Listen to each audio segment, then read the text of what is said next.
Hello दोस्तों, मेरा नाम दीपिका है और मेरी उम्र 25 साल की है। मैं सूरत की रहने वाली हूँ। मैं बहुत एक सामान्य परिवार से हूँ। मेरे घर पर मेरी माँ और एक छोटी बहन है। मेरे पापा जी कुछ साल पहले ही गुजर गए थे, तो घर की जिम्मेदारी माँ और मुझ पर आ गई। मेरी माँ स्कूल में टीचर है। उनकी जॉब से हमारा घर बस किसी तरह से चल रहा था। 18 साल की उम्र में मैंने अपनी 12वीं की पढ़ाई पूरी कर ली थी और कुछ काम की तलाश करने लगी, पर मुझे मन का सा काम नहीं मिल पा रहा था। पर एक दिन मेरी किस्मत बदल गई। एक शाम को 7 बजे मैं घर जाने के लिए बस स्टॉप पर खड़ी थी, पर कुछ साधन नहीं मिल पा रहा था। तभी एक कार आकर मेरे बगल में रुकी और कार में सवार आदमी ने मुझसे पूछा, कहीं जाओगी क्या? मैंने ना में सर हिला दिया, पर उसने बोला, डरो नहीं मुझसे, रात होने को है। अगर कहीं जाना है तो बता दो, नहीं तो कोई बात नहीं। मैं सोचने लगी कि बात तो सही है कि रात होने वाली है, अब पता नहीं कुछ साधन मिलता भी है या नहीं। तो मैंने उन्हें बता दिया। वो बोला, मैं वहीं से होकर गुजरूंगा, चाहो तो चल सकती हो। मैं पीछे वाली सीट पर बैठ गई। कुछ दूर जाने के बाद ही उसने मुझसे पूछा, क्या करती हो? मैं बोली, अभी कुछ नहीं कर रही, अभी बस हायर सेकेंडरी की पढ़ाई पूरी की है। हम दोनों ऐसे ही बात करते रहे। उसको इतना तो पता चल गया था कि मैं काम की तलाश कर रही हूँ, पर उसने कुछ बोला नहीं। ऐसे ही मेरा घर आ गया और मैं गाड़ी रोकने को बोली। गाड़ी रुकने पर मैं उतर गई और थैंक्स बोली। उसने मुझे रुकने को कहा और मुझे अपना कार्ड दिया और बोला, अगर काम की ज़रूरत हो तो मेरे ऑफिस में कुछ जगह खाली है, अगर चाहो तो एक बार आकर देख लेना। मैंने कार्ड लिया और थैंक्स बोलकर घर चल दी। पहले तो मैंने ज़्यादा ध्यान नहीं दिया, पर रात में सोते वक्त उस आदमी की याद आई। मैंने तुरंत उठकर अपने पर्स से वो कार्ड निकाला और देखा तो किसी सॉफ्टवेयर कंपनी का लग रहा था। मैंने वहाँ जाने की सोची, मगर अगले दिन संडे था, तो मैंने मंडे को जाने का तय कर लिया। मंडे को मैं जल्दी से उठकर तैयार हुई और ऑटो लेकर वहाँ पहुँच गई। वहाँ जाकर देखा तो बहुत ही बड़ा और शानदार ऑफिस था। मैंने वहीं बैठी एक महिला के पास जाकर कार्ड दिखाया तो उसने मुझे 1 नंबर रूम में जाने को कहा। मैंने रूम के दरवाजे पर जाकर अंदर आने की अनुमति ली। अंदर जाते ही देखा तो सामने वही आदमी था। उसने मुझे देखते ही कहा, अरे तुम आओ आओ बैठो ना। मैं बैठ गई। उसने कहा, ज़रूर तुम काम के लिए यहाँ आई होगी। मैं बोली, जी हाँ। उसने मेरे सभी कागज़ चेक किए और कहा, मुझे एक सेक्रेटरी की ज़रूरत है, अगर तुम ये काम कर सको तो तुम्हें काम मिल सकता है। घबराने की ज़रूरत नहीं है, तुम धीरे धीरे सीख जाओगी। मैंने तुरंत हाँ बोल दिया। तो उन्होंने कहा, शुरू में तुमको 20,000 रुपये मिलेंगे और बाद में तुम्हारे काम के ऊपर है कि कितना बढ़ाना है। वो बोले, कल से ही आ जाओ। मैं खुश होकर बोली, जी ज़रूर। और फिर मैं घर आ गई। घर में भी सब लोग बहुत खुश थे। अगले दिन से ही मैं काम पर जाने लगी, पर मुझे ज़रा भी अंदाज़ा नहीं था कि यहाँ से मेरी ज़िंदगी ही पूरी बदलने वाली थी। वक्त बीतता गया और 4 महीने कब गुजर गए पता ही नहीं चला। अब मैं बॉस का सारे काम सीख चुकी थी और पूरी मेहनत से काम करती थी। कुछ दिनों बाद मुझे कुछ ऐसा पता चला कि मुझे विश्वास ही नहीं हुआ। मुझे पता लगा कि पहले भी कई लड़कियां यहाँ काम कर चुकी हैं, मगर ज़्यादा दिन तक कोई भी नहीं टिक पाती। ऑफिस के कुछ लोगों से पता लगा कि मेरे बॉस कुछ रंगीले टाइप के हैं, पर मेरे साथ अभी तक ऐसा कुछ नहीं हुआ था, तो विश्वास नहीं हुआ। मैं अपना काम करती रही। एक दिन संडे छुट्टी थी, मगर बॉस ने कहा, कुछ काम है, ऑफिस में तुमको आना होगा। उस दिन मैं घर से ऑफिस के लिए निकली तो बाहर बहुत तेज़ बारिश हो रही थी। मैंने ऑटो लिया और चल दी। अचानक ऑटो में पानी के कारण कुछ खराबी आ गई। बहुत कोशिश के बाद भी ऑटो स्टार्ट नहीं हुआ। मेरा ऑफिस वहाँ से बस कुछ ही दूर ही बचा था, तो मैंने सोचा कि क्यों ना पैदल ही चली जाऊँ, और मैं जल्दी जल्दी जाने लगी। मगर बारिश इतनी तेज़ थी कि वहाँ पहुँचते पहुँचते मैं पूरी भीग चुकी थी। मैं अंदर गई तो बॉस मुझे देखकर बोले, अरे तुम तो पूरी भीग चुकी हो, कैसी लड़की हो, कुछ देर रुक जाती कहीं। मुझे भी समझ नहीं आ रहा था कि क्या करूं। यहाँ तो कोई कपड़े भी नहीं थे मेरे पास। उस दिन मेरे और बॉस के अलावा और कोई भी ऑफिस में नहीं था। बॉस ने मुझे एक टॉवल दिया और सर पोंछने को कहा। मैं सर पोंछने लगी। कुछ देर बाद अचानक मेरी नज़र बॉस पर पड़ी तो वो मुझे घूरे जा रहे थे। बॉस ने कहा, आओ अंदर वाले रूम में जाकर कपड़े सुखा लो। और मैं रूम में चली गई। वहाँ पंखा चालू था और अपने कपड़े उतार कर मैंने टॉवल लपेट ली। अपने गीले कपड़ों को मैंने फैला दिया ताकि कुछ सूख जाएं। मैं वैसे ही टॉवल लपेट कर टेबल पर बैठ गई। अचानक दरवाजे पे आवाज़ हुई। मैं बोली, जी सर। बाहर बॉस थे। वो बोले, अंदर एक फ़ाइल है, वो मुझे चाहिए। मैंने डरते डरते दरवाज़ा खोला। बॉस मुझे बहुत ही वासना भरी निगाहों से देख रहे थे और मैं सर झुकाकर खड़ी थी। वो अंदर आए और मेरे कपड़ों को देखा, फिर फाइल देखने लगे और फाइल लेकर चले गए। कुछ देर बाद बॉस की आवाज़ आई, क्या कर रही हो? काम भी तो करना है। मैं अकेला क्या क्या करूँगा यहाँ? तो मैं बोली, मैं कैसे आऊँ, कपड़े अभी गीले हैं। तो बॉस बोले, क्या हुआ, टॉवल लपेट कर ही आ जाओ, यहाँ कौन है तुम्हें देखने वाला। मैं डरते डरते वहाँ गई। बॉस सोफे पर बैठे हुए लैपटॉप पर काम कर रहे थे। मुझे बोले, जल्दी यहाँ आकर बैठो और इस फाइल में जो लिखा है उसको बताओ। मैं सब जल्दी से उसमें लिख देता हूँ। मैं उनकी बगल में डरते हुए बैठ गई और फाइल को अपनी गोद में रख के उनको सब कुछ बताने लगी। मुझे बहुत शर्म आ रही थी। मैं बार बार टॉवल को ठीक करने जा रही थी कि अचानक ही टॉवल खुल न जाए। उसी समय बॉस ने अपनी टांग मेरी टांग से सटा दी। मैं बिल्कुल सन्न रह गई मगर कुछ नहीं बोली। मेरे कुछ न कहने पर वो मेरा फ़ायदा उठाकर और भी ज़्यादा मुझसे चिपक कर बैठ गए। अब मुझे बहुत बुरा लग रहा था मगर पता नहीं क्यों मेरे अंदर कुछ अजीब सा हो रहा था। करीब 20 मिनट बाद बॉस ने लैपटॉप बंद किया और बोले, आज तो कोई नहीं है, जाओ तुम ही चाय बना लाओ। मैं उठी और बाहर किचन में जाकर चाय बनाने लगी। चाय बनाकर जब मैं लौटी तो बॉस वहाँ नहीं थे। मुझे कुछ अजीब सा लगा। टेबल पर चाय रखकर मैं अंदर वाले रूम में गई। देखा तो देखती रह गई। मैं तुरंत वापस आ गई और डर कर सोफे पर बैठकर बॉस को आवाज़ लगाई, सर चाय बन गई है। वो तुरंत आ गए और मेरी बगल में बैठ गए। इस घटना से मेरा दिल ज़ोर ज़ोर से धड़क रहा था। मैंने डरते डरते बॉस को चाय दी। हम दोनों चाय पीने लगे। उन्होंने अचानक कहा, दीपिका तुम बहुत सुंदर हो। मैं कुछ नहीं बोली, बस थोड़ा सा मुस्कुरा दी। उन्होंने चाय पीकर कप टेबल पर रख दिया और अपना एक हाथ मेरी टांग पर रख दिया। मैंने जल्दी से हाथ उनका हटा दिया तो वो बोले, क्या हुआ? मैं खामोश थी। वो मेरे और करीब आ गए। मुझे अलग सा महसूस हो रहा था। उन्होंने मेरा एक हाथ पकड़ते हुए कहा, दीपिका मैं तुमसे एक बात कहना चाहता हूँ। मैं बोली, जी सर कहिए, क्या बात है? वो बोले, क्या तुम अपनी इस जॉब से खुश हो? तो मैंने हाँ में सर हिला दिया।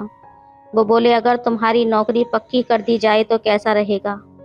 मैं बोली, सर ये तो आपके ऊपर है। सर मैं क्या कह सकती हूँ? तो वो कहने लगे, मेरे ऊपर नहीं, ये तो तुम्हारे ऊपर है कि तुम क्या चाहती हो, पक्की नौकरी या फिर टाइम पास नौकरी। मैं बोली, वो कैसे? वो मेरा हाथ दबाते हुए बोले, अगर जैसा मैं कहूँ तुम वैसा करने को राज़ी हो जाओ तो कल से ही तुम्हारी नौकरी यहाँ पर पक्की समझो। मैं सब कुछ समझ रही थी मगर फिर भी पूछ लिया, क्या करना होगा मुझे सर? उन्होंने जो बताया मैंने वो सुनते ही तुरंत अपना हाथ उनसे छुटा लिया और बोली, सर मैं ऐसी लड़की नहीं हूँ, ये सब मैं नहीं कर सकती। आप ऐसा सोच कैसे सकते हैं? वो बोले, मेरी एक बात समझ लो दीपिका, अगर ज़िंदगी में आगे बढ़ना है तो कहीं ना कहीं तो समझौता करना ही होगा। मैं तुमको ज़ोर ज़बरदस्ती से नहीं कह रहा हूँ, जो भी होगा तुम्हारी मर्ज़ी से होगा और तुमको हर तरह से हेल्प भी करूँगा। तुम और तुम्हारा परिवार एक अच्छी ज़िंदगी जी सकते हो, सोच लो। इतना कहकर वो उठे और बोले, मैं बाहर से एक सिगरेट पी कर आता हूँ। अगर तुमको मेरी बात मंजूर है तो रुकना, नहीं तो चली जाना, मैं बुरा नहीं मानूंगा।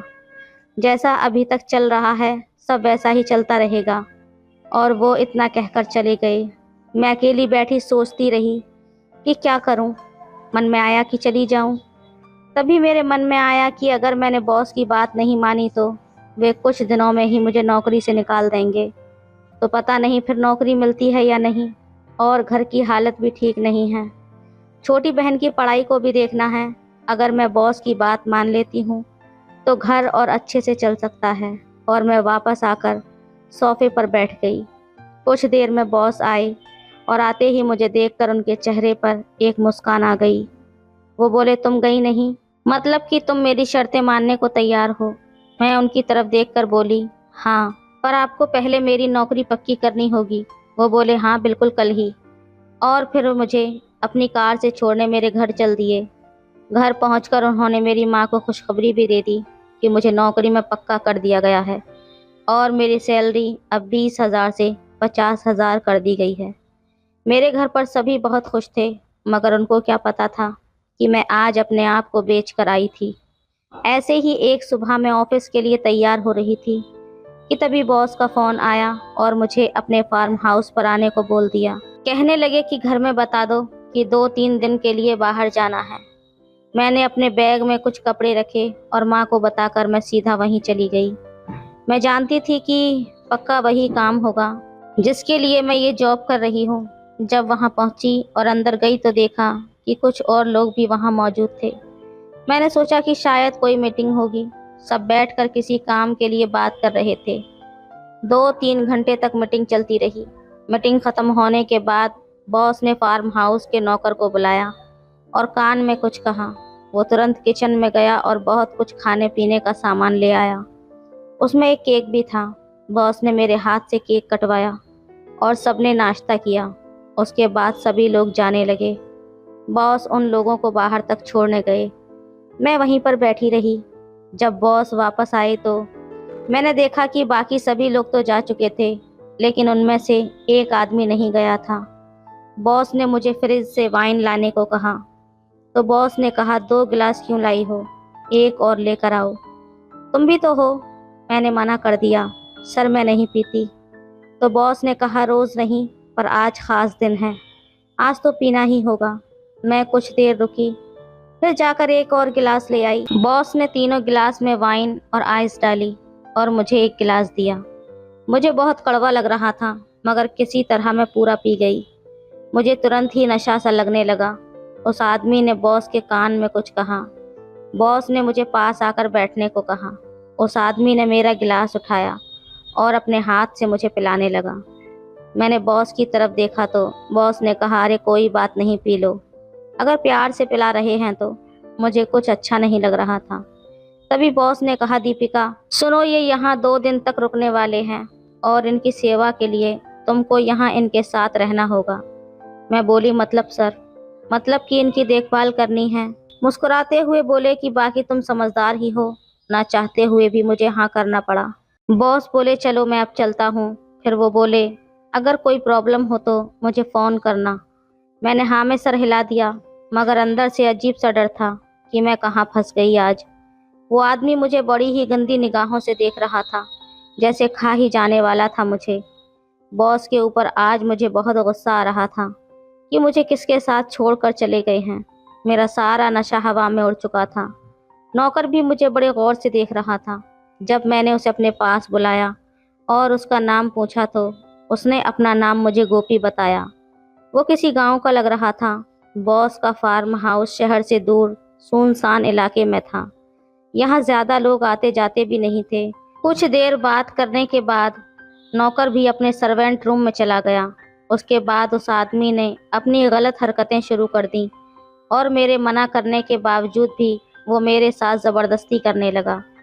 जब मैं उठकर बाहर जाने लगी तो उसने दरवाज़ा बंद कर दिया। मैंने ज़ोर ज़ोर से चिल्लाना शुरू कर दिया। मेरी आवाज़ सुनकर नौकर दौड़कर अंदर आ गया। वो दरिंदा मेरे साथ मारपीट करने लगा। तभी नौकर ने एक टेबल उठाकर उस दरिंदे के सर पर दे मारी, जिससे वो वहीं पर गिर गया और वहाँ से भागने लगा। नौकर ने उसे वहाँ से भगा दिया। उसके बाद नौकर ने मुझसे कहा, मैम साहब, आप यहाँ पर क्यों आई थीं?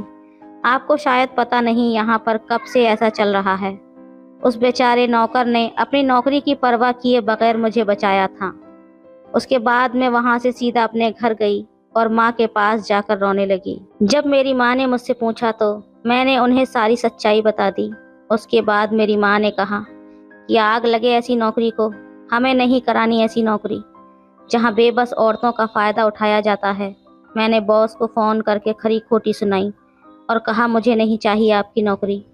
उसके बाद आज भी जब कभी उस बात को याद करती हूँ तो मेरा दिल दहल जाता है।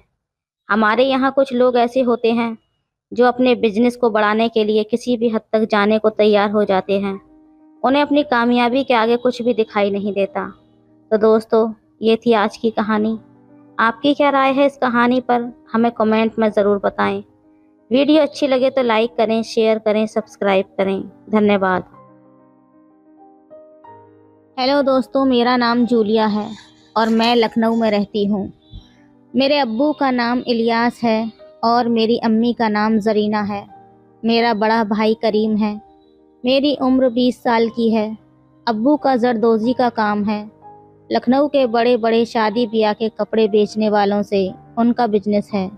अब्बू ने आगे भी बहुत से कारीगर रखे हैं जो शादी के जोड़ों पर बारीक जरी का काम करते हैं। काम बहुत अच्छा है और अब्बू भी अच्छे पैसे कमाते हैं। अब पैसे खुले हैं और जो काम हम करते हैं उसमें पढ़ाई की कोई ख़ास ज़रूरत नहीं है। तो बेशक अब्बू ने हमें बहुत अच्छे अंग्रेज़ी स्कूल में पढ़ाया है। बस पढ़े और पास हो गए, इतनी ही पढ़ाई की है हमने। बचपन से एक बात जो मैंने अपने घर में देखी वो ये थी कि अम्मी और अब्बू को जैसे हर वक्त मजाक करते थे।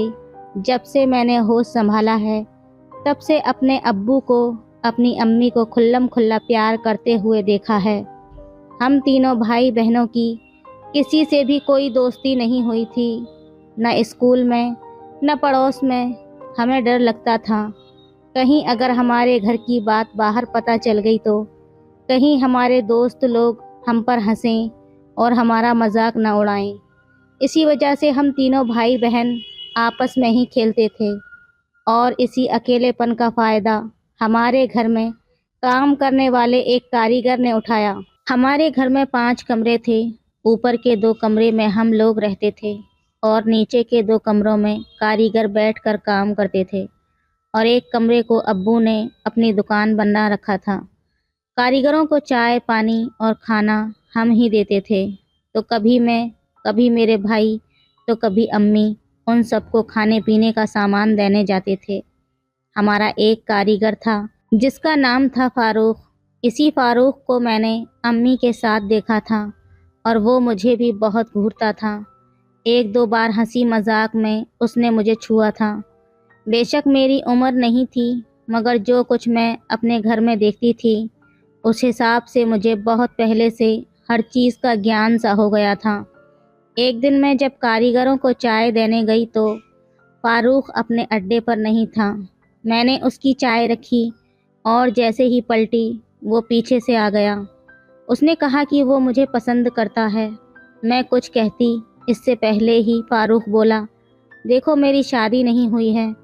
मैं सिर्फ चुपचाप उसको देख रही थी। मैं समझ नहीं पा रही थी कि मैं क्या करूं। कितनी देर मैं बेड पे लेटी खुद से ही कश्मकश में उलझी रही। दोपहर के बाद अम्मी खुद चाय देने गईं। मैं ऊपर से खड़ी देख रही थी। अम्मी के साथ फारूक ने काफ़ी बात की, मगर क्या बात हुई ये मुझे नहीं पता चल पाया। अगले दिन सुबह अम्मी ने मुझे कहा, देखो जूलिया, आज मैं और तुम्हारे अब्बू किसी काम से बाहर जा रहे हैं। तुम आज स्कूल मत जाना।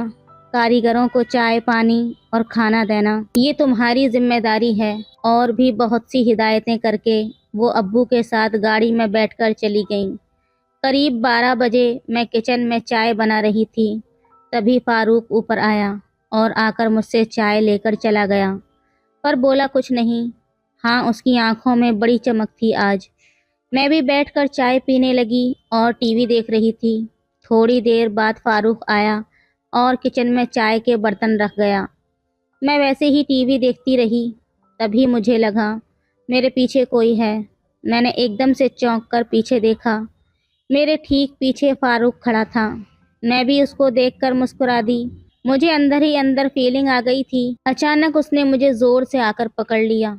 मैं जितना उसकी गिरफ्त से निकलना चाहती वो मुझे और कसकर पकड़ लेता। मेरी फरियाद पर उसने कोई ध्यान नहीं दिया। अब तो मैं ज़ोर ज़ोर से रो रही थी। मगर टीवी की तेज़ आवाज़ में मेरी कमज़ोर आवाज़ दबकर रह गई। फारूक एक अच्छे इंसान से एक वहशी बन चुका था। उसके बाद मैं सिर्फ रोती रही और इस बुरे वक्त को भूलने की कोशिश करने में लगी रही। शाम तक जब तक अम्मी अब्बू आए, मैं काफ़ी हद तक ठीक हो चुकी थी। अगले दिन मुझे फारूक फिर मिल गया। मैं वापस अपने कमरे में आ गई। मैं ऊपर अपने रूम के बाहर खड़ी थी। नीचे सामने वाले रूम में फारूक जरदोजी का काम कर रहा था। अम्मी उसको चाय देने गईं तो दोनों में कुछ बात हुई। मैंने देखा फारूक ने अम्मी को कुछ रुपये दिए थे। अम्मी पैसे लेकर चुपचाप चली आईं। उनके जाने के बाद फारूक ने ऊपर मेरी तरफ देखा और मुस्कुराने लगा। उसकी इस हरकत से मेरे चेहरे पर भी अजीब से भाव आ गए और करीब 2 साल तक ये सब चलता रहा। 2 साल तक फारूक मेरा दोस्त रहा। मेरी अम्मी की जानकारी में पहले तो छुप छुपा कर ही फारूक मुझसे मिलता था, मगर धीरे धीरे मेरी और अम्मी की शर्म खुलती गई, क्योंकि फारूक अक्सर मुझे अम्मी के सामने ही बुलाकर ले जाता। मैं देखती कि कैसे अम्मी उसकी हर बात को हंसकर टाल जाती। अब मैं बड़ी क्लास में हो गई थी, पूरी जवान हो चुकी थी। चाह कर भी मैं उस बात को अपने दिमाग में नहीं निकाल पा रही थी। रात को जब हम सब खाना खाने बैठे तो मैंने अम्मी को अपनी बात बता दी।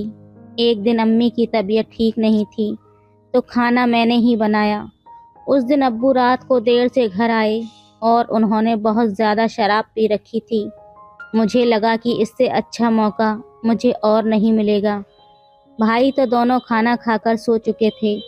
मैंने अब्बू को खाना दिया, मगर उन्होंने बहुत ज़्यादा नहीं खाया और अपने कमरे में जाकर लेट गए। मैंने बर्तन किचन में रखे और फिर जाकर अम्मी को देखा। उनका बदन बुखार में तप रहा था। मैंने अम्मी से कहा, अम्मी आप मेरे रूम में सो जाओ, यहाँ अब्बा एसी चलाएंगे तो आपको और भी ज़्यादा ठंड लगेगी। और मैंने अम्मी को समझाकर अपने रूम में ले जाकर लेटा दिया। उसके बाद मैं जाकर अब्बू के साथ लेट गई, मगर अब्बू तो सो चुके थे, ज़ोर ज़ोर से खर्राटे मार रहे थे। मैं थोड़ा मायूस सी हो गई कि यार ये क्या बात हुई। मैं तो कुछ और ही सोच कर आई थी, मगर यहाँ तो लगता है मुझे कुछ भी नहीं मिलने वाला। मगर फिर भी मैंने उम्मीद का दामन नहीं छोड़ा और कुछ देर में लेटी रही, जैसे किसी बात का इंतज़ार कर रही हूँ। फिर अब्बू ने करवट बदली और सोते सोते बोले, क्या हुआ ज़रीना, सो जा और मुझे भी सोने दे। मतलब अब्बू को यही एहसास था कि उनके साथ मैं नहीं, उनकी बीवी ही लेटी है। सुबह करीब 6 बजे मेरी आँख खुली, तब तक अब्बू सो रहे थे। मैं जाग तो गई पर बिस्तर से नहीं उठी। थोड़ी देर बाद अब्बू भी उठे। उन्होंने बड़े ध्यान से मेरे चेहरे को देखा तो चौंक पड़े और झट से दूसरे कमरे में गए। उधर उन्होंने अम्मी को सोए हुए देखा और फिर वापस मेरे कमरे में आए। उन्होंने पूछा कि आज तुम्हें क्या हो गया जो तुम मेरे कमरे में हो। मैंने हिम्मत करके अब्बू को सारी बात बताई कि कैसे फारूक ने मेरे साथ क्या क्या किया। अब्बू बहुत गुस्सा हो गए और फारूक को पीटने लगे। अम्मी ने बीच में पड़कर उन्हें अलग किया। अब्बू ने कहा, मैंने तो तुझे अपना माना था और अपने घर में काम दिया और तुमने ये सब किया। अब्बू ने कहा, निकल जा मेरे घर से और दोबारा पास में भटकना भी मत। फारूक अपना सामान लेकर वहाँ से चला गया। अब मुझे थोड़ा सुकून मिला कि मैं अपनी ज़िंदगी को आगे बढ़ा सकती हूँ। उसके बाद अब्बू से सारी बातें शेयर करने लगी। दोस्तों, कभी कभी जो आपके सबसे करीबी होते हैं वही आपको नुकसान पहुँचाते हैं।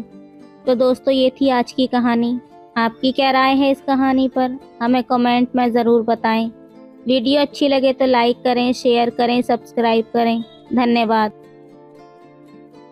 हेलो दोस्तों, मेरा नाम पूजा है। मैं दिल्ली में पढ़ती हूँ। मैं एक पतली दुबली और खूबसूरत सी लड़की हूँ।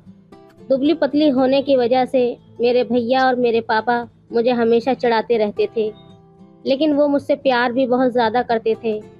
मैं जब भी पढ़ाई करने के लिए मौसा के घर जाती तो भैया और पापा के आंखों में आंसू आ जाते, लेकिन जब मैं घर पर रहती तो वो लोग मिलकर मुझे परेशान करते रहते थे। मेरे पापा मुझसे बिल्कुल दोस्त की तरह व्यवहार करते थे। कभी कभी जब मुझे घर आना होता था तो मेरे पापा ही मुझे कॉलेज लेने आते थे और मुझसे ऐसे बातें करते थे जैसे वो मेरे पापा नहीं बल्कि मेरे फ्रेंड हो। मेरे पापा को देखकर मेरी सभी फ्रेंड मुझसे कहा करती थी, काश तेरे पापा के जैसे भी हमारे पापा होते। दोस्तों, मैं आपको बता दूं कि मैं पढ़ाई करती हूँ, इसलिए मुझे मौसा के घर पर ही रहना होता है। मैं तो घर से ही कॉलेज जाना चाहती थी, लेकिन मेरे घर से कॉलेज बहुत दूर पड़ता था।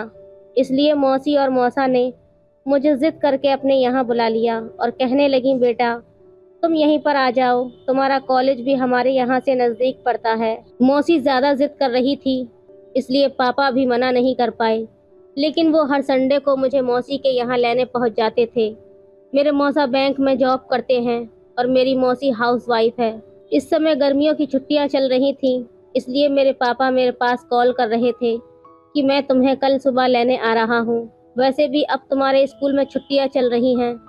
मैंने कहा, ठीक है पापा, आप सुबह आ जाओ और मैं मौसा लोगों से पूछ लेती हूँ। पापा कहने लगे, मैं मौसा और मौसी से बात कर लूँगा, तुम सुबह तैयार रहना। पापा मुझसे ऐसे बोल रहे थे जैसे वो अब मेरे बिना एक पल भी नहीं रह पाएंगे। पता नहीं पापा की कैसे रात कटती होगी।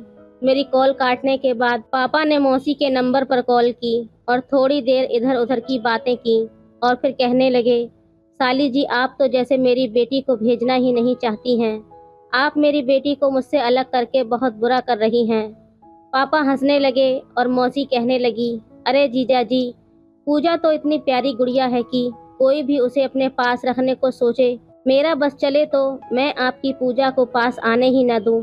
आप जब भी आते हैं पूजा को मुझसे अलग कर देते हैं। और हंसने लगी। फिर पापा बोले, तो साली जी तैयार रहना, कल सुबह जब मैं पूजा को लेने आऊँगा तो आपको भी साथ में आना पड़ेगा, फिर बाद में नखरे नहीं चलेंगे। पापा की बात सुनकर मौसी बोली, अरे जीजा जी, ऐसी कोई बात नहीं है, आपका जब मन करे हो आप बुला लीजिए, मैं तो आपके लिए ही बनी हूँ। और मुस्कुराने लगी। मौसी को भी मजाक करने की बहुत ज़्यादा आदत थी, क्योंकि मेरी मौसी की शादी के अभी 5 साल ही हुए हैं। इससे पहले तो वो पापा की साली ही थी। मौसी कहने लगी, मैं नहीं रोकूंगी, लेकिन 3 दिन और दे दीजिए, मुझे मेरे एक दोस्त की शादी में जाना है और वो उत्तर प्रदेश की रहने वाली है। मैं 3 दिनों में वापस आ जाऊंगी, तब आप पूजा को ले जाना। मौसी की बातें सुनकर मैं थोड़ा उदास हो गई, लेकिन बस 3 दिनों की ही तो बात थी, सोचकर थोड़ा खुश हो जाती। पापा मौसी की बात को मान गए और मुझे अब मौसी के यहाँ 3 दिन और रहना पड़ेगा। मैं अपने कमरे में बैठी ये सब सोच ही रही थी कि तभी बात करने के बाद मौसी मेरे कमरे में आई और कहने लगी, बेटा पूजा, कल मुझे दोस्त की शादी में जाना है। ट्रेन सुबह 6 बजे है, तो सुबह जल्दी उठना पड़ेगा और नाश्ता भी बनाना पड़ेगा, तो सुबह उठकर मेरी मदद करवा देना। मैंने कहा, जी मौसी, आपको सुबह कहना भी नहीं पड़ेगा, मैं सुबह ही उठ जाऊंगी। मौसी कहने लगी, मेरी प्यारी गुड़िया, दोस्तों मेरा नाम पूजा है, लेकिन प्यार से सभी लोग मुझे गुड़िया ही बुलाते हैं। मैं सो गई और सुबह जल्दी उठ गई और मौसी और मौसा के लिए नाश्ता बना दिया। मौसी को जल्दी जाना था, इसलिए वो अपना नाश्ता पैक करके निकल गई। मौसा जी उनको स्टेशन तक छोड़ने के लिए चले गए और मैं आज सुबह सुबह ही काम करके बहुत ज़्यादा थक गई थी, इसलिए मौसा और मौसी को भेजकर मैं अपने बिस्तर पर लेट गई। बिस्तर पर लेटते ही मेरी आंख लग गई और मैं सो गई। मैं बहुत गहरी नींद में सो रही थी, तभी दरवाजे की जोर से घंटी बजने लगी। जब मैंने घंटी की आवाज़ सुनी तो अचानक से मेरी आंख खुल गई और मैं दरवाजे की तरफ बढ़ी। मैंने दरवाज़ा खोला, देखा कि सामने मौसा जी खड़े थे।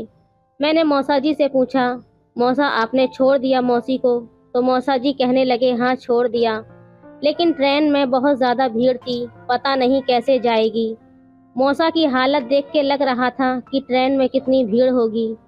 मौसा जी पूरे पसीने में भीगे हुए थे। वो मुझसे पूछने लगे कि क्या कर रही थी तुम? मैं कब से दरवाजे की घंटी दबा रहा हूँ। मैं कहने लगी, कुछ नहीं मौसा जी, मेरी आंख लग गई थी तो मैं सो गई थी। मौसा जी कहने लगे, कोई बात नहीं, मैं बैंक के लिए तैयार हो जाता हूँ, तुम खाना लगा दो। मैंने कहा, ठीक है मौसा जी, मैं खाना लगा देती हूँ। थोड़ी देर बाद मौसा जी नहा धोकर तैयार होकर बाहर आ गए मैंने टेबल पर मौसा के लिए खाना लगा दिया। मौसा जी खाना खाने के बाद बैंक के लिए निकल गए। मैंने भी मौसा जी को भेजकर अपना किचन का काम करने लगी। किचन का काम खत्म करने के बाद मैं नहाने के लिए चली गई। मैं नहाने जा ही रही थी तभी मुझे याद आया कि मैंने अपने कुछ ड्रेस धुलने के लिए रखे थे।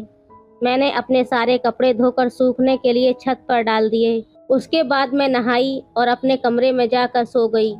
पंखे की ठंडी हवा में मुझे पता ही नहीं चला कि मैं कितनी देर से सो रही हूँ। फिर उसके बाद मैं उठकर खाना खाया, थोड़ी देर पढ़ाई की और फ़ोन चलाया।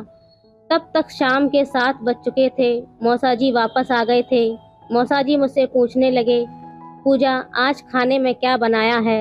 मैंने मौसा जी से कहा, मौसा जी आज तो कुछ भी नहीं बनाया, लेकिन जो आप बोल देंगे मैं आपके लिए बना दूंगी।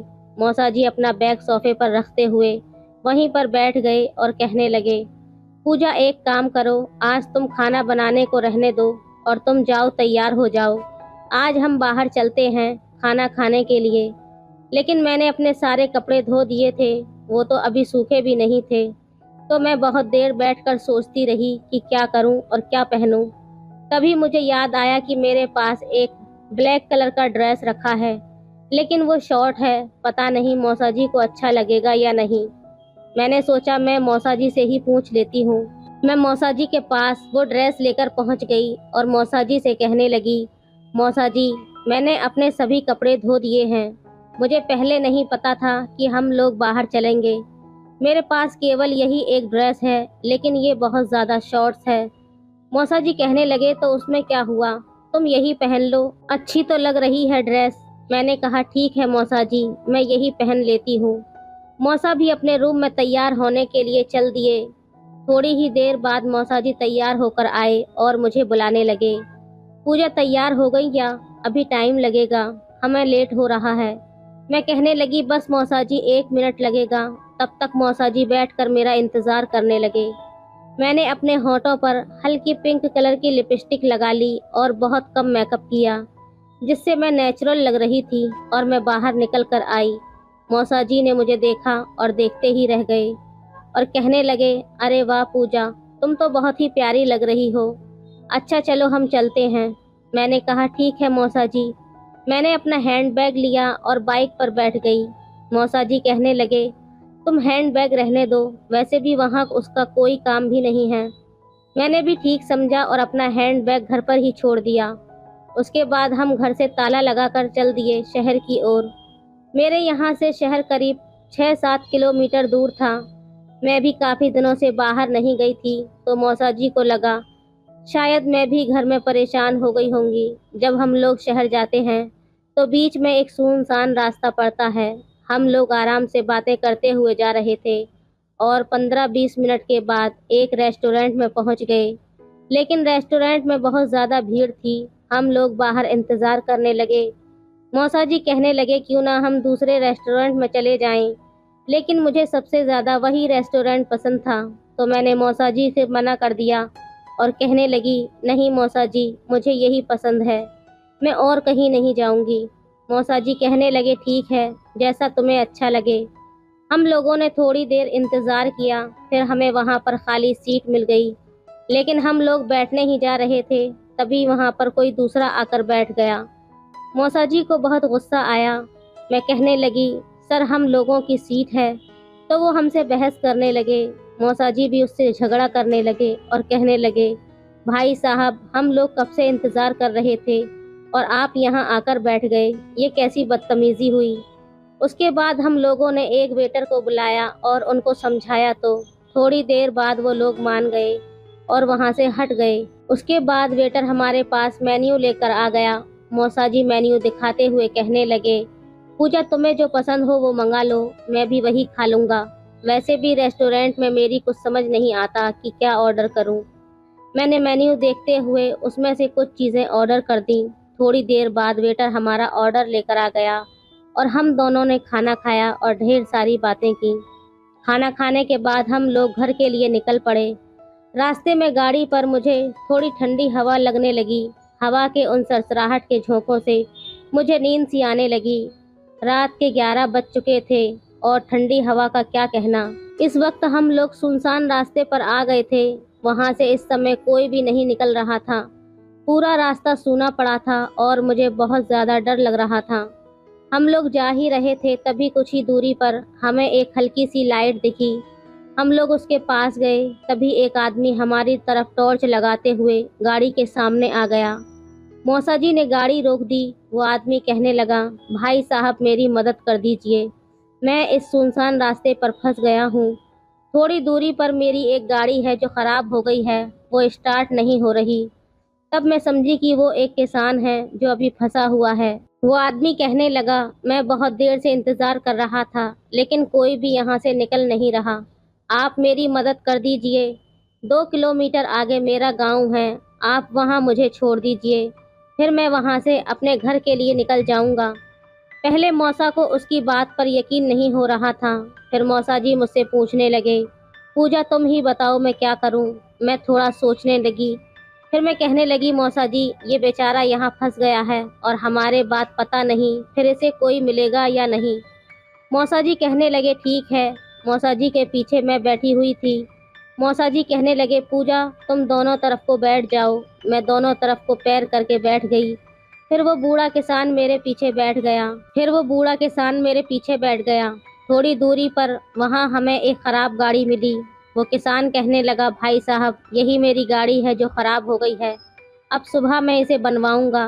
मौसा जी कहने लगे, ठीक है, तुम सही से बैठ जाओ, मैं तुम्हें छोड़ दूंगा। थोड़ी दूर जाने पर किसान कहने लगा, बस बेटा यहीं पर रोक दो, मेरा घर आ गया है, बस यहीं से थोड़ी दूर है। वो किसान मौसा जी का शुक्रिया अदा कहने लगा। मौसा जी कहने लगे, इसमें शुक्रिया वाली कोई बात नहीं है, ये तो मेरा फ़र्ज़ है। फिर थोड़ी देर बाद हम लोग भी घर पहुंच गए और मुझे बहुत ज़्यादा नींद आ रही थी, इसलिए मैं घर पहुंचते ही बिस्तर पर लेट गई और मुझे तुरंत नींद आ गई और मैं सो गई। दोस्तों ये कहानी का पहला भाग है, इसका अगला पार्ट कल आएगा।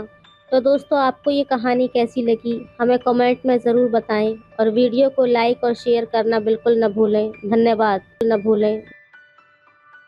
रात का वक्त था। अचानक मुझे माँ की आवाज़ सुनाई दी।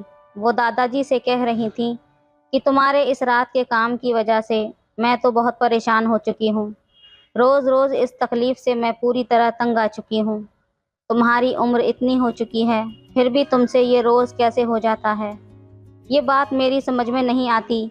उन दोनों की बातें सुनकर मैं हैरान हो गई थी। हेलो दोस्तों, स्वागत है आप सभी का हमारी एक और रोमांचक कहानी में। उम्मीद करती हूँ आपको ये कहानी बेहद पसंद आएगी। आज मैं 15 साल की हो गई हूँ और मेरा नाम संजना है और मैं एक गांव में रहती हूँ। हमारे गांव में पानी और बिजली की बहुत समस्या है, इसलिए गांव के लोग सूरज ढलते ही अपने काम ख़त्म करके खाना खाकर सो जाते हैं। जब मैं छोटी थी तभी मेरे पिता हमें छोड़कर इस दुनिया से चले गए थे।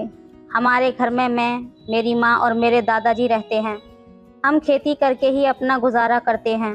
माँ और दादाजी दिन भर खेतों में मेहनत करते थे और अनाज उगाते थे। इसी तरह हमारी ज़िंदगी बहुत अच्छी तरह सुकून से चल रही थी।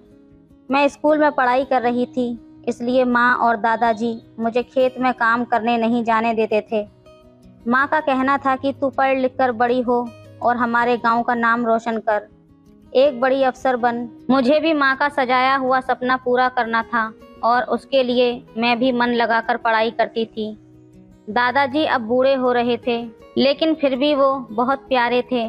शाम को वो मुझे अच्छी अच्छी कहानियाँ और किस्से सुनाते थे, लेकिन उनका एक सच अब मेरे सामने आने वाला था, जिस पर यकीन करना मुश्किल था। एक दिन रात को लगभग 10 बजे कुत्तों के भौंकने की आवाज़ से मेरी नींद खुली थी।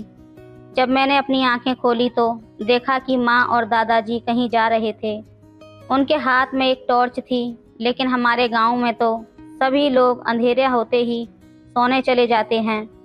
फिर इतनी रात को दादाजी और माँ कहाँ जा रहे थे? उन्होंने मुझे इसके बारे में कुछ भी नहीं बताया। इन्हीं विचारों में मैं कब फिर से सो गई पता ही नहीं चला। अगले दिन सुबह जब मेरी आँख खुली तो माँ और दादाजी घर में ही थे। माँ बहुत ज़्यादा थकी हुई लग रही थी। उसकी साड़ी काफ़ी गंदी और ख़राब हो गई थी।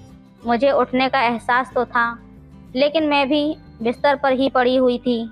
माँ को ये पता नहीं था कि मैं जाग चुकी हूँ, तभी मैंने माँ की आवाज़ सुनी।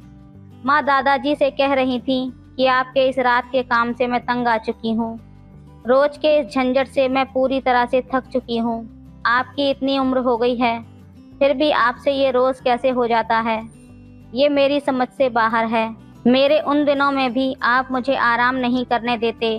माँ की ये बात सुनकर मैं बहुत हैरान हो गई थी। मुझे समझ नहीं आ रहा था कि इस पर कैसी प्रतिक्रिया दूं, क्योंकि माँ की बात मुझे आधी अधूरी समझ में आई थी। लेकिन इतना तो तय था कि माँ किसी परेशानी में है। मैं उठकर माँ के पास आ गई और कहा, माँ मुझे स्कूल जाना है, मेरा टिफ़िन बना दो, मैं नहाकर आती हूँ। माँ का चेहरा मुरझाया हुआ था। यकीनन रात में माँ के साथ कुछ हुआ था। मैं तैयार होकर स्कूल चली गई, लेकिन स्कूल में भी मेरे मन में वही बात चल रही थी कि माँ को आखिर ऐसा क्या हुआ और दादाजी ऐसा क्या करते हैं कि माँ को रात में बाहर ले जाते हैं। लेकिन रात में जब मैंने देखा था तो माँ दादाजी के साथ जा रही थी और ऐसा कुछ नहीं लग रहा था कि दादाजी उसे ज़बरदस्ती बाहर ले जा रहे हैं। माँ भी सहमत थी। मेरे दिमाग में तरह तरह के विचार चल रहे थे। स्कूल छूटते ही मैं घर आई। माँ और दादाजी अभी अभी खेत से घर खाना खाने आए थे। उस रात भी मैंने माँ और दादाजी को बाहर जाते हुए देखा था। अगले दिन सुबह भी माँ की वही हालत थी। रात को बाहर जाकर माँ और दादाजी आखिर ऐसा क्या करते हैं, यही बड़ा सवाल मेरे सामने था। माँ रोज़ की तरह दादाजी को डांट रही थी। माँ कह रही थी कि अब ये सब बस करो, रोज़ रात को तुम मुझे बहुत थका देते हो, ढंग से नींद भी नहीं आती। सुबह उठकर घर में काम करो, सबका ध्यान रखो, खेत में मेहनत करो, और कितना मुझे थकाओगे। माँ की बातें सुनकर मुझे भी उसका दर्द समझ में आ रहा था। मैं झट से उठकर माँ के पास आ गई और उससे पूछा, माँ आपको क्या हुआ है? मैं कुछ मदद करूँ क्या? तुम दादाजी को रोज़ क्या कहती रहती हो? माँ गुस्से में बोली, तुझे समझ नहीं आएगा, तू अभी छोटी है, तू अपना काम कर, तेरा टिफ़िन तैयार है। माँ ने मुझे ढंग से जवाब भी नहीं दिया, लेकिन मुझे जानना था कि माँ को परेशानी किस बात की हो रही है, और इस परेशानी के पीछे ज़रूर ये रात को बाहर जाने की ही वजह हो सकती है। ऐसा मैंने अंदाज़ा लगाया, लेकिन माँ कुछ भी बताने को तैयार नहीं थी। और रात को इनके पीछे जाऊं तो जाऊं कैसे? मुझे तो इन विचारों से ही डर लग रहा था। आज का दिन भी वैसे ही बीत गया। मैं स्कूल से घर आई। माँ और दादाजी भी शाम को खेत से घर आए। फिर सुबह से माँ की तकरार फिर से शुरू हो गई। माँ कह रही थी, कभी तो मुझे आराम करने दो। रात को हम ऐसे संजना को छोड़कर बाहर चले जाते हैं, अगर उसने देख लिया तो। और ऐसी जवान लड़की का रात में घर पर अकेले रहना ठीक नहीं है। मुझे आज रात आराम चाहिए। तुम्हारी रोज़ की इन बातों की वजह से मैं रात में नहीं आ पाऊंगी। मेरी भी अपनी मजबूरी है, क्या करूं? माँ की रोज़ की शिकायतें सुनकर मेरे मन में रात को लेकर और भी रहस्य बढ़ता जा रहा था। आज मैंने तय कर लिया कि अब और चुप नहीं रहूंगी।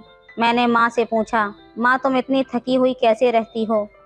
माँ ने कहा, मैंने तुझे बताया ना, तुझे नहीं समझ आएगा, बार बार मुझसे मत पूछ। माँ मुझे कुछ बताने के लिए तैयार नहीं थी, इसलिए मैंने सीधा पूछा, माँ मुझे कुछ बातें पता चल गई हैं, इसलिए अब मुझे बता भी दो कि रात में ऐसा क्या काम होता है जिससे तुम इतनी थक जाती हो। माँ ने मेरे ये शब्द सुनते ही चौंक गई और हड़बड़ाने लगी। कुछ बातें पता चल गई हैं का क्या मतलब? माँ मुझसे डरते हुए पूछने लगी। उसने एक नज़र दादाजी की ओर डाली और दादाजी ने भी सर हिलाकर मना कर दिया। माँ ने कहा, संजना बेटा, कुछ समझ में आया तुम्हें? मुझे बताओगी? मुझे लगा कि थोड़ा पूछते ही वो सब कुछ बता देंगी, लेकिन ऐसा कुछ नहीं हुआ। मैंने माँ से कहा, आपको क्या और कैसी तकलीफ़ हो रही है, वो पहले मुझे बताओ, फिर मैं बताऊंगी। माँ को लगा कि मैं उसका मजाक कर रही हूँ, इसलिए वो मुझ पर और भी ज़्यादा भड़क गई और गुस्से में मुझसे बोली, तुम्हें मैंने बताया ना कि ये बातें तुम्हें समझ में नहीं आएंगी। अच्छा, तुम्हें इतना ही जानने की इच्छा है ना, तो आज रात तुम दादाजी के साथ जाओ, फिर तुम्हें समझ में आएगा कि तकलीफ़ क्या होती है। तुम्हें लगता है कि तुम बहुत बड़ी हो गई हो, तो आज ही जाओ और कल सुबह मुझसे मिलना। इतना कहकर माँ गुस्से में तमतमाते हुए घर से बाहर चली गई। मुझे कुछ भी समझ नहीं आ रहा था कि माँ इतनी गुस्से में क्यों थी, लेकिन एक बात मुझे समझ में आ गई थी कि जो वो रोज़ तजुर्बा लेती थी, मुझे भी अब उसका तजुर्बा लेना था। मुझे अब माँ की जगह दादाजी के साथ जाना था। दादाजी ने मुझे वैसे ही समय पर उठाया और तैयारी करने को कहा। मैंने जल्दी से सब कुछ निपटाया और दादाजी के साथ जाने के लिए तैयार हो गई। मैं बहुत डर रही थी, लेकिन थोड़ी उत्सुकता भी हो गई थी। रात के 10 बजे हम घर से बाहर निकले। बाहर बहुत अंधेरा था। दादाजी ने मेरा हाथ पकड़ा और कहा, मेरे पीछे पीछे चलती रहो, पैर का कोई भी आवाज़ मत करना। तब मैंने कहा, लेकिन दादाजी हम आवाज़ मत करो, जितना कहा उतना ही करो। दादाजी का ऐसा रूप देखकर मेरा दिल ज़ोर से धड़कने लगा। हम चल रहे थे, तभी दादाजी ने मेरा हाथ को और ज़ोर से पकड़ लिया। हम चलते चलते अपने खेत में पहुंच गए। घर से कुछ ही दूरी पर हमारा खेत था। दादाजी मुझे खेत में लेकर गए और बोले, तुझे जानना था ना कि तेरी माँ और मैं रात में कहाँ जाते हैं और क्या करते हैं। चल आज मैं तुझे बताता हूँ, लेकिन ये तेरा पहला अनुभव होगा, इसलिए बिल्कुल मत डरना। अगर कुछ भी अजीब लगे तो मुझे बताना। दादाजी ने ऊपर की ओर इशारा किया। मैंने ऊपर देखा तो खेत में एक ऊंचाई पर घर जैसा कुछ था। वहां जाने के लिए एक सीढ़ी लगी हुई थी। दादाजी बोले, चल सीढ़ी चढ़ना शुरू कर दे। मैंने सीढ़ी चढ़ना शुरू कर दिया और मेरे पीछे दादाजी भी चढ़ने लगे। कुछ ही देर में हम ऊपर पहुंच गए। वहां एक पानी का घड़ा रखा हुआ था और बैठने की जगह भी थी। दादाजी ने कहा, ये टॉर्च पकड़ और मैं जो कुछ कहूँगा तुझे वही करना है। उन्होंने मुझे टॉर्च दी और खेत में इधर उधर देखने लगे। मुझे कुछ समझ नहीं आ रहा था कि ये सब क्या हो रहा है। मैं दादाजी से कुछ पूछने ही वाली थी कि तभी उन्होंने कहा, बिल्कुल आवाज़ मत करना। हम यहाँ जिस काम के लिए आए हैं उसे बिना आवाज़ किए करना पड़ेगा, नहीं तो सब गड़बड़ हो जाएगी। दादाजी ने मुझे उनकी ओर पीठ करके बैठने को कहा और बोले, खेत में एक बार नज़र डाल और देख, तुझे कुछ महसूस होता है तो मुझे बता देना। मैंने अपनी नज़र से खेत में देखना शुरू किया और अगले ही पल मेरी आंखें चौड़ी हो गईं। मैं अचानक चौंक गई। मैंने दादाजी से कहा, दादाजी खेत में कुछ दौड़ रहा है। दादाजी बोले, धीरे बोल, और उन्होंने टॉर्च को खेत में फेंक दिया और उनके पास जो लकड़ी थी उससे ज़ोर से आवाज़ की। जैसे ही वो तेज़ आवाज़ हुई, खेत में हरकत शुरू हो गई और एक जानवर तेज़ दौड़ते हुए खेत से बाहर चला गया। मैंने ये सब पहली बार देखा था।